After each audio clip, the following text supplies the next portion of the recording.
We get a chance to welcome in one of the greats, our own Sir Charles Barkley from an undisclosed location. And Chuck, the tweet read, "Never let another ride your wave." So we see more shots taken. What's your take on the whole scenario with Kyrie Irving and LeBron? You know, the NBA has gotten so silly. We have to decipher tweets now. It's gotten to it's the silly season. We read everything into every tweet. It's gotten silly. But let me just say this: I don't understand the Kyrie situation. Like, this generation of players, you want to be on a good team. You want to play with other great players. This notion where you want to be the man, I just think it's so stupid. Like, if I got a chance to play with another great player, I want to do that. I mean, the objective is to win. When you're on a bad team, when he was on a bad team and he was the man, I guarantee you that wasn't a lot of fun for him. And now you want to lead the best player in the world, and listen, I hear all this stuff about LeBron cast a big shadow. He should cast a big shadow. I'm pretty sure everybody played with Michael Jordan or Larry Bird or Shaq. Dennis Scott, you can answer that. When you play with Shaq, it's a big thing.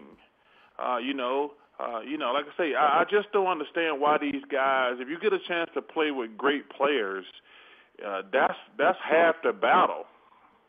And I agree with you, Charles, with the Shaq part, too. Obviously, I lived through that, and playing with great players, it makes things so much easier for you. Do you think Kyrie's in the point in his career where maybe his ego's taking over a little bit? He's Olympic champion, he's all-star. He feels he's ready to kind of be the man? Or to your point, should he relax and ride the quote-unquote coattails of LeBron James? Well, if you think about it, D. Scott, we don't know what's going to happen with LeBron after this year. So if he just stayed in Cleveland, he could be the man in another year if LeBron decides to leave. If that's one scenario. But I just don't understand why great players, Pat Riley had a great phrase. He called it voluntary cooperation. I'm pretty sure Magic could have scored more points. I'm pretty sure Kareem and Word and all those guys could have scored more points. But I guarantee you they probably happy they won all those championships together and they sacrificed a little bit of themselves.